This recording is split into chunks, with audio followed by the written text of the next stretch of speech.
Pozdravujem vás z paluby nášho vládneho špeciálu. Vraciame sa domov z náročnej cesty, kedy sme sa v útorok presunuli z Poľska do Bruselu, kde sme dodnes absolvovali spolu s kolegami stretnutie na tej najvyššej úrovni.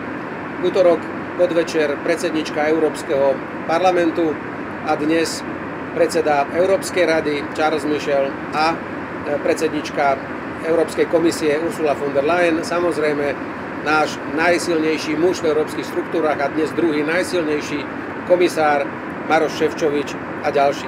Som veľmi rád, že som mohol stretnúť aj Mira Lajčáka, ktorý je vyslancom Európskej únie pre Západný Balkán a riešenie problémov Srbska a Kosova.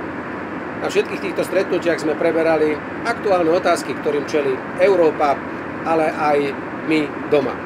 Garantoval som našim partnerom, že sme pripravení na veľmi intenzívny, ale hlavne pravdivý dialog s európskymi inštitúciami aj v citlivých veciach, ktoré sa dnes na Slovensku dejú a ktoré vďaka našim opozičným slovenským europoslancom boli prenesené aj na pôdu Európskeho parlamentu. A informoval som ich, že bude vyčlenená vládou poverená osoba, ktorá bude k dispozícii či komisii, či Európskemu parlamentu, jednotlivým výborom, aby pravdivo, odborne a zodpovedne odpovedala na všetky otázky, ktoré tieto inštitúcie chcú od nás poznať, alebo na veci, ktoré ich trápia. Sme suverénnou krajinou, sme plnohodnotným členom Európskej únie a budeme sa tak vždy aj správať.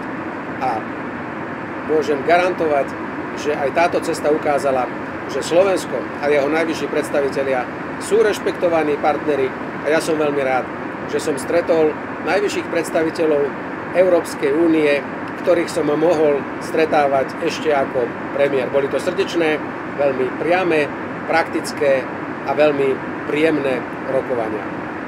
Takto si predstavujem robiť zahraničnú politiku a nie očierňovať a okydávať Slovensko, ako to robia naši opoziční europoslanci a opozícia ako celok.